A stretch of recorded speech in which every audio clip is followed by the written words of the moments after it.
Hello दोस्तों, जय हिंद। आपके अपने YouTube channel study point BRP channel में, यहाँ पर बीआरपी होगा, बीआरपी चैनल में आपका स्वागत है।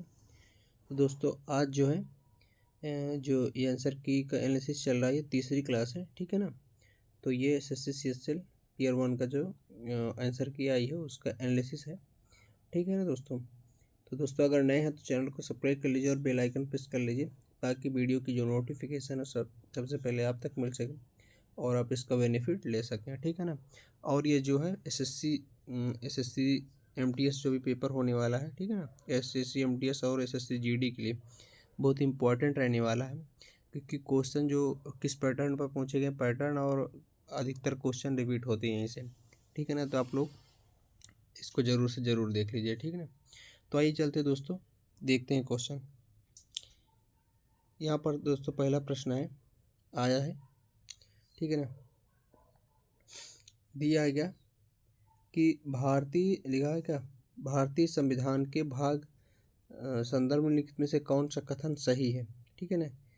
तो लिखा है भाग 8 जो है राज्य क्षेत्र से संबंधित है, और लिखा भाग जो 9 है वो सोसाइटी से संबंधित है। तो यहाँ पर ऐसा बोल रहा है, तो देखते हैं दोस्तों।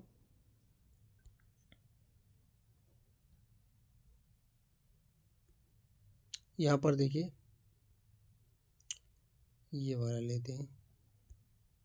यहाँ पर देखिए दोस्तों कि जो भाग 8 है, भाग जो 8 है वो तो संघ राज्य से सही है, पहला तो सही है। जो भाग 9 है वो पंचायत से संबंधित है, ठीक है ना। कहाँ संबंधित है? पंचायत से संबंधित है।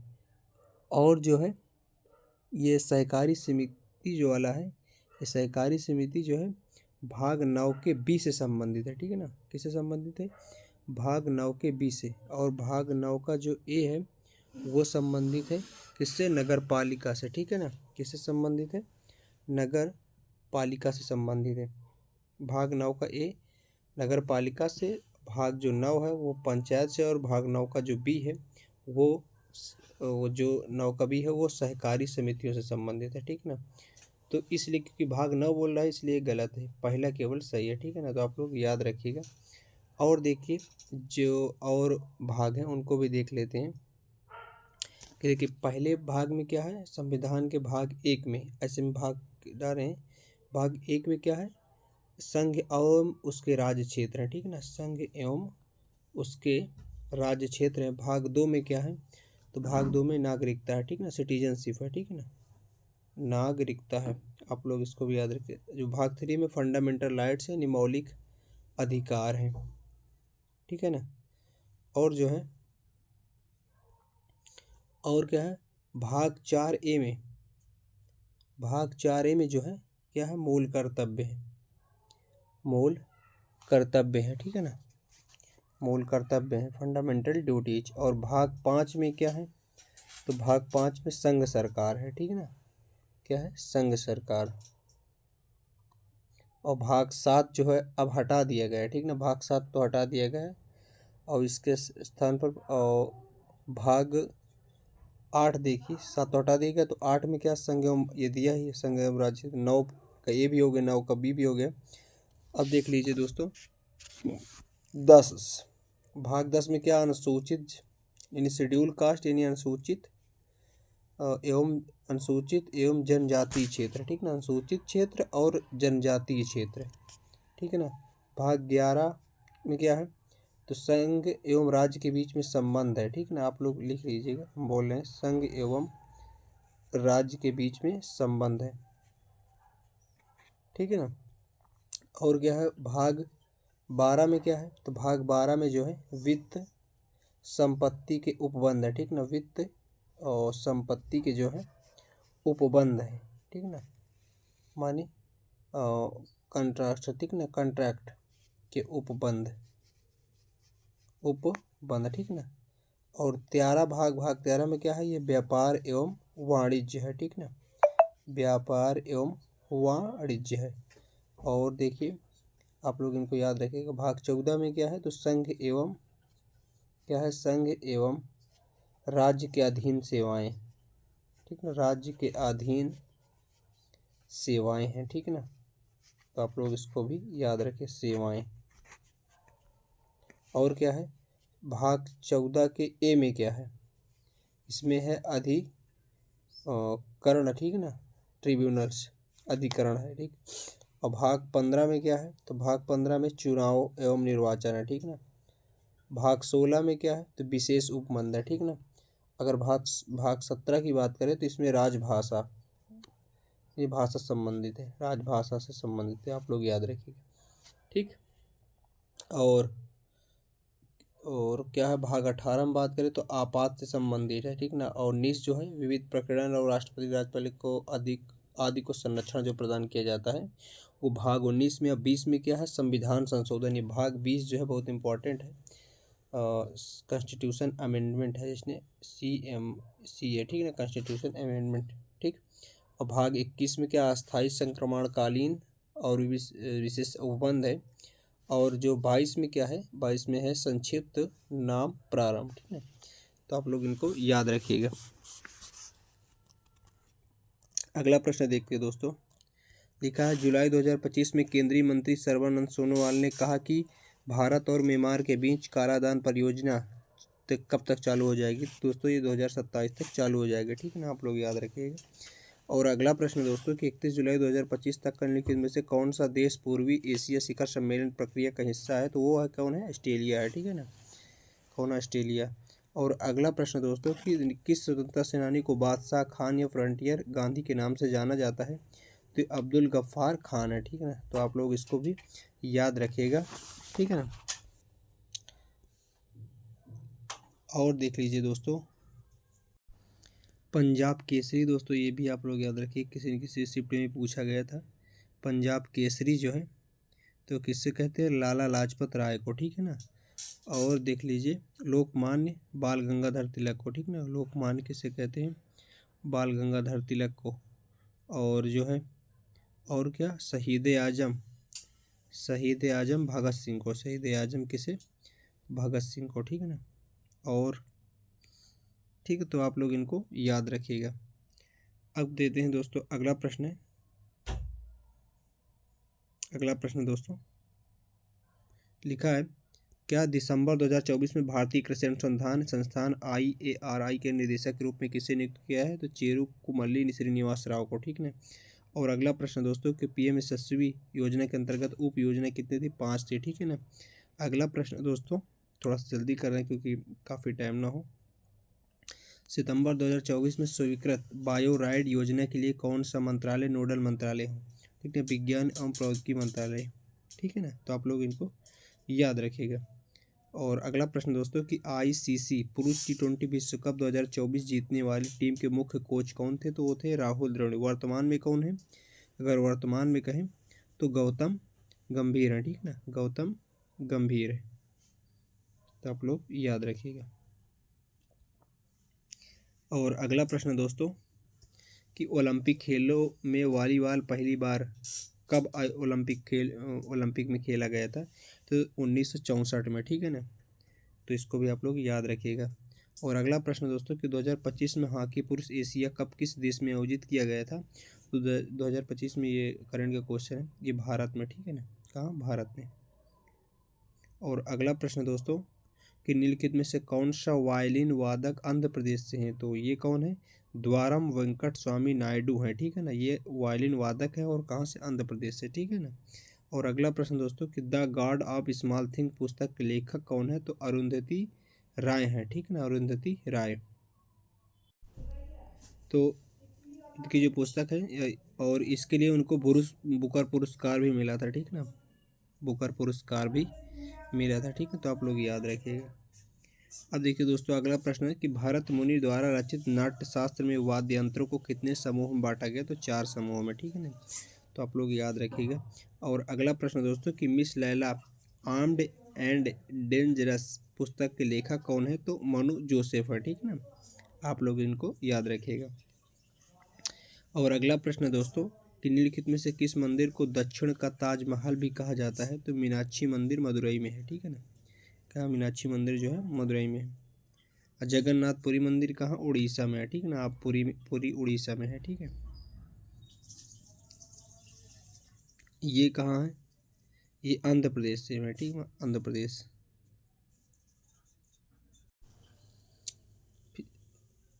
अब आइए अगला प्रश्न दोस्तों कि राजा त्योहार, लिखा राजा त्योहार निम्नलिखित में से किस राज्य में मनाया जाता है, ठीक है ना। तो ये कहाँ मनाया जाता है दोस्तों, उड़ीसा में मनाया जाता है, ठीक ना। कहाँ मनाया जाता है, उड़ीसा में। तो आप लोग इसको याद रखिएगा। और अगला प्रश्न दोस्तों, गरिया, गरिया नृत्य पारंपरिक रूप से किस भारतीय राज्य में किया जाता है दोस्तों, कहाँ, त्रिपुरा में, ठीक है ना, त्रिपुरा में। आप लोग याद रखिएगा। और DRDO द्वारा 2025 में SU-30 MKI विमान से सफलतापूर्वक परीक्षण किए जाने वाले लंबी दूरी के ग्लाइड बम का नाम क्या था, तो क्या नाम था, गौरव, ठीक है ना, क्या नाम है, गौरव। और अगला प्रश्न दोस्तों कि भारत के 1991 के आर्थिक संकट का मुख्य कारण क्या था। यहाँ पर देखिए ऑप्शन है, एक बड़ी प्रकृति आपदा, सरकारी विदेशी उधार चुकाने में असमर्थता, राष्ट्रीय अर्थव्यवस्था में योगदान न देने की राज्य सरकार की अकुशलता, या पाकिस्तान और बांग्लादेश से अवैध प्रवास का उत्तर। नहीं, सरकार की विदेशी उधार चुकाने में असमर्थता, ठीक ना, इस वजह से, क्योंकि उस समय IMF में उधार हो गए थे ना, विश्व बैंक। चलिए अगला प्रश्न देखते हैं कि भारत में विदेश व्यापार महानिदेशालय DGFT की स्थापना वर्ष कब हुई थी, तो ये 1991 में हुई थी, ठीक है ना। तो आप लोग इसको याद रखिएगा। और अगला प्रश्न दोस्तों कि निम्नलिखित में से कौन सी वीटो शक्ति भारत के राष्ट्रपति के पास उपलब्ध नहीं है, ठीक ना। यहाँ लिखा पूर्ण वीटो, पॉकेट वीटो, निलंबनकारी वीटो। तो ये विशेषित वीटो जो है ये नहीं है भारत के राष्ट्रपति, बाकी पॉकेट वीटो वगैरह सब है, ठीक है। एक प्रश्न है कि पॉकेट वीटो का इस्तेमाल किसने किया था, तो पॉकेट वीटो का जो इस्तेमाल है हमारे राष्ट्रपति ज्ञानी जैल सिंह, ठीक ना, ज्ञानी जैल सिंह ने किया था, जब देश के प्रधानमंत्री कौन थे, राजीव गांधी जी थे। आप लोग याद रखिएगा। और अगला प्रश्न दोस्तों कि कौन तय करता है कि कोई विधेयक धन विधेयक है या नहीं है, राष्ट्रपति तय करता है कि लोकसभा अध्यक्ष के प्रधानमंत्री या वित्त मंत्री। दोस्तों ये कौन तय करता है, लोकसभा अध्यक्ष, ठीक है ना। तो आप लोग याद रखिएगा। और अगला प्रश्न दोस्तों कि मनुष्य में कार्बन डाइऑक्साइड, ठीक है ना, किस किस माध्यम शरीर के सभी भागों में फेफड़ों तक पहुंचाई जाती है, तो रुधिर के द्वारा, ठीक है ना, किसके द्वारा, रुधिर के द्वारा, ब्लड के द्वारा। और अगला प्रश्न दोस्तों कि महावीर जैन का जन्म किस प्राचीन शहर के निकट एक शाही परिवार में हुआ था, तो ये हुआ था कहाँ, वैशाली के निकट कुंडग्राम में, ठीक ना। अगर यहाँ पर वैशाली दिया तो वैशाली लगाएंगे, अगर कुंडाग्राम भी दिया है और वैशाली भी दिया है तो कुंडाग्राम भी लगाएंगे, ठीक ना, कुंडग्राम में। तो आप लोग याद रखिएगा। और अगला प्रश्न है कि मानव गुर्दे में मूत्र नली के साथ प्रवाहित होने पर गुर्दे के प्रारंभिक निस्यंद में निम्नलिखित में से कौन सा पदार्थ चुनिंदा रूप से पुनः अवशोषित हो जाते हैं, ग्लूकोज या अमीनो अम्ल, ठीक है ना। तो ये कौन है, दोनों सही है, ठीक है ना, दोनों क्या है जो होने पर गुर्दे कौन से पदार्थ चुनिंदा रूप से अवशोषित हो जाते हैं, दोनों, ठीक है ना। तो आप लोग याद रखिएगा। और अगला, अब देखिए अगला शिफ्ट का है, क्योंकि उसके 25 क्वेश्चन हो गए हैं। ये 18 नवंबर का, देखिए दोस्तों अब 17 नवंबर का जो और शिफ्ट वो आगे मिलेंगे, ठीक है ना। तो क्योंकि ये जो है क्रमवाइज तो लगी नहीं है PDF, ठीक है ना। तो आप देखते हैं अगला प्रश्न कि 1191 में किस चाहमान शासक ने सुल्तान मोहम्मद गौरी को हराया था, ठीक है ना।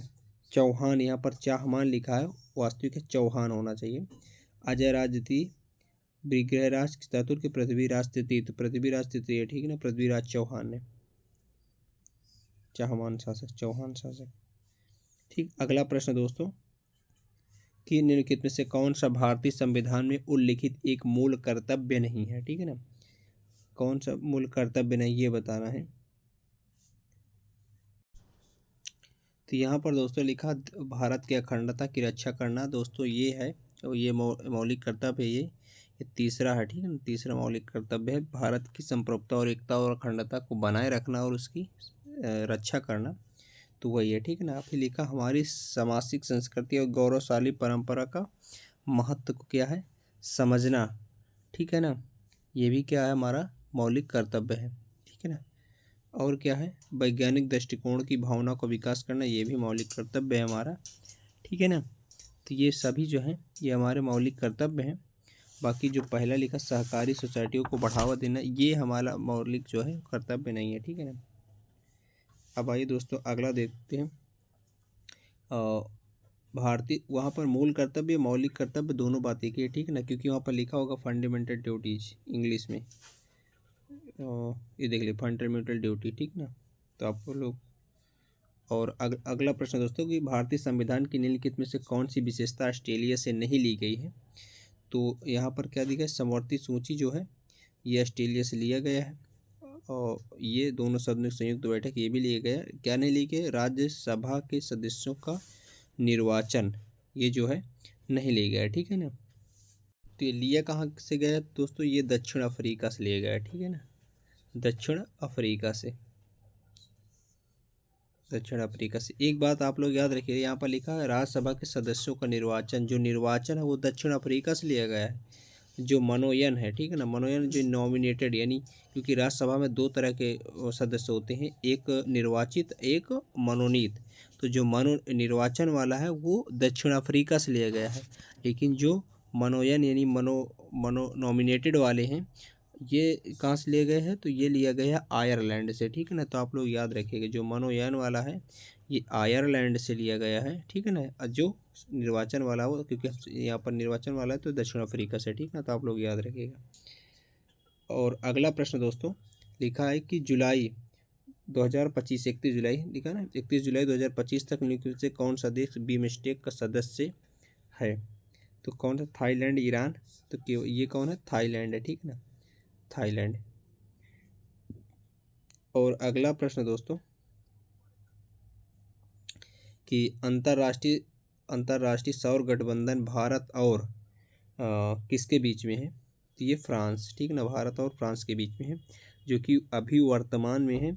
अमेरिका ने इसका सदस्य था वो ख़त्म कर दिया अपनी सदस्यता, ठीक है। बाकी ये फ्रांस और भारत मिलकर जो है इसका अंतर्राष्ट्रीय सौर गठबंधन किया था। बाकी इसका जो मुख्यालय है वो मुख्यालय कहाँ है, दिल्ली में गुरुग्राम में, ठीक ना, दिल्ली गुरुग्राम में है।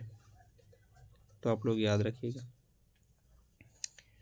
और अगला प्रश्न दोस्तों कि निम्नलिखित में से कौन सा माउंट एवरेस्ट पर चढ़ने वाली पहली भारतीय महिला पर्वतारोही। तो कौन है, बचेंद्री पाल है, ठीक है ना। आप लोग याद रखिएगा। और अगला प्रश्न दोस्तों कि भारत की पहली महिला IPS अधिकारी कौन है। तो कौन है, किरण बेदी है, ठीक है ना, कौन है, किरण बेदी। ये आप लोगों को याद होगा, ठीक ना।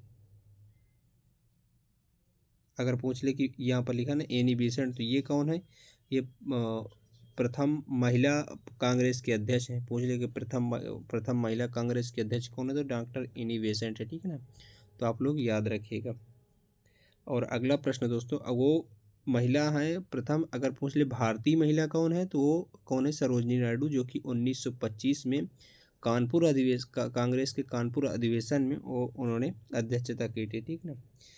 अब देखिए 19 जनवरी 2025 में किसे इजराइल में भारत का नया राजदूत नियुक्त किया गया है। तो जितेंद्र पाल सिंह को, ठीक ना। तो आप लोग याद रखना। और अगला प्रश्न दोस्तों कि अगस्त 2024 में किस भारतीय को पूर्व तिमोर का सर्वोच्च नागरिक पुरस्कार Grand Collar of the Order प्राप्त हुआ। द्रौपदी मुर्मू को, ठीक है ना, द्रौपदी मुर्मू को। और अगला प्रश्न दोस्तों कि जनवरी 2025 में नीति आयोग के महिला उद्यमिता मंच WEP ने लॉन्च किया है, ठीक है ना। क्या लॉन्च किया है, तो एम्पावर ब्रिज सपनों यानी सपनों की उड़ान, ठीक है, एम्पावर ब्रिज जो सपनों की उड़ान है। और अगला प्रश्न दोस्तों कि जनवरी 2025 में भारत के सर्वोच्च न्यायालय ने 6 प्रमुख महानगरीय शहरों में से किसे प्रथा को पूरी तरह से बंद करने का आदेश दिया है। तो मैनुअल स्क्वेजिंग और खतरनाक सीवर की सफाई, ठीक है ना। और अगला प्रश्न दोस्तों कि प्रधानमंत्री इंटर्नशिप योजना PMIS का लक्ष्य अगले 5 वर्षों में कितने मतलब करोड़ युवा को भारतीयों को देश की शीर्ष कंपनियों में 12 महीने तक की सशुल्क इंटर्नशिप प्रदान करना है। तो ये कितना, 1 करोड़ है, ठीक है ना। तो आप लोग याद रखिएगा। और अगला प्रश्न दोस्तों कि जुलाई 2025 में जो है प्रधानमंत्री कौशल विकास योजना कितने वर्ष पूरे हो गए। तो दोस्तों कितने वर्ष पूरे हुए, वो 10 वर्ष पूरे हो गए, ठीक ना। तो आप लोग इनको याद रखिएगा। और अगला प्रश्न दोस्तों कि रिले दौड़ के एक निर्दिष्ट भाग को क्या कहा जाता है, तो लेग कहा जाता है, ठीक ना, लेग, आप लोग याद रखना। और अगला प्रश्न दोस्तों कि लंबी दूरी की दौड़ का प्रयोग सामान्यतः कम से कम कितने मीटर की दौड़ के लिए हो जाती है, 3000, ठीक है ना, तो आप लोग याद रखिएगा। और अगला प्रश्न दोस्तों कि भारत की पहली विस्टा डोम जंगल सफारी ट्रेन मई 2025 में किस राज्य में शुरू की गई थी, तो उत्तर प्रदेश में शुरू की गई थी, ठीक ना, कहाँ, उत्तर प्रदेश में। देखिए जीके करंट अफेयर से काफ़ी क्वेश्चन आते हैं, ठीक ना। अगर बात करें कि 25 में से कितने आते हैं, तो लगभग 10 से 15 क्वेश्चन आते हैं। काजीरंगा में बाघों की स्थिति 2024 में रिपोर्ट के अनुसार काजीरंगा टाइगर रिजर्व में बाघों की कुल संख्या कितनी है, तो 148 है, ठीक ना, कितनी, 148 है। और अगला प्रश्न दोस्तों कि निम्नलिखित में से कौन सी सिंधु घाटी के शहरों की एक विशेषता नहीं है, कौन नहीं है, समकोण पर प्रतिच्छेद ये विशेषता है, फिर लिखा लोहे के औजारों का एक व्यापक उपयोग ये नहीं है, ठीक ना, ये लोहे के औजारों का एक व्यापक उपयोग ये सिंधु घाटी सभ्यता के नहीं है।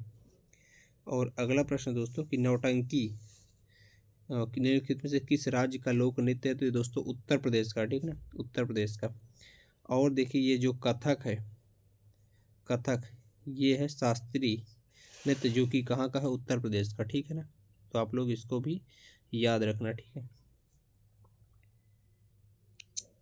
और अगला प्रश्न दोस्तों कि तपु नृत्य पारंपरिक रूप से किस भारतीय राज्य की जनजातियों द्वारा किया जाता है, तो अरुणाचल जनजाति द्वारा, ठीक ना, तो आप लोग इनको भी याद रखना।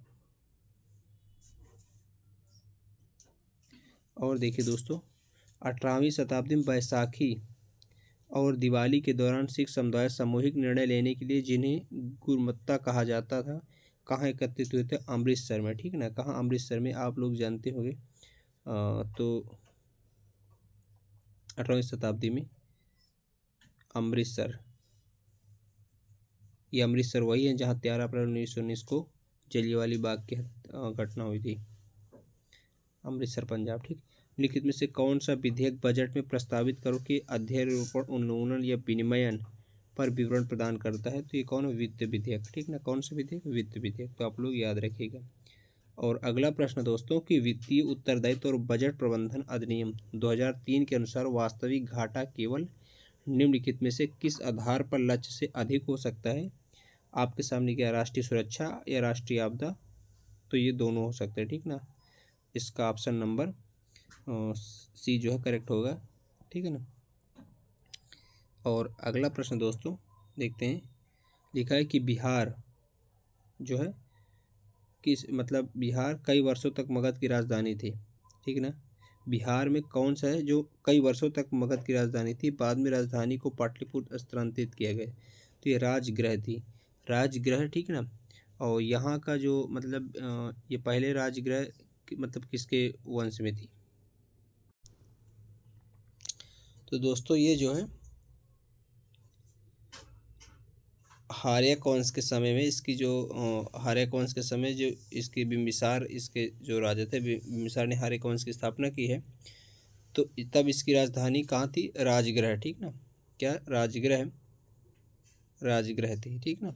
बाद में यही राजधानी जो है पाटलिपुत्र में स्थानांतरित कर दिया गया, ठीक है ना। अब देखिए दोस्तों अगला प्रश्न दोस्तों, देखा किस वेद में अधिकांशतः ऋग्वेद से लिए गए भजन हैं जिन्हें गायन के लिए व्यवस्थित किया गया है, ठीक ना, सामवेद, यजुर्वेद, तो ये दोस्तों सामवेद में गायन के लिए होता है, ठीक ना, तो आप लोग याद रखिएगा, इसका ए नंबर जो करेक्ट है। और कितने हो गए, 100 हो गए ना, ठीक है दोस्तों। तो दोस्तों ये 50 क्वेश्चन रहे आज के, ठीक है ना। तो अगर दोस्तों नए हैं तो चैनल को सब्सक्राइब कर लीजिए और बेल आइकन प्रेस कर लीजिए ताकि वीडियो की जो नोटिफिकेशन है वो सबसे पहले आप तक पहुँचे और आप इसका बेनिफिट ले सकें, ठीक है ना दोस्तों। तो चलिए दोस्तों मिलते हैं नेक्स्ट वीडियो में, ये क्लास जो है इसी प्रकार चलती रहेगी, ठीक है ना। चलिए दोस्तों मिलते हैं नेक्स्ट वीडियो में, तब तक के लिए जय हिंद।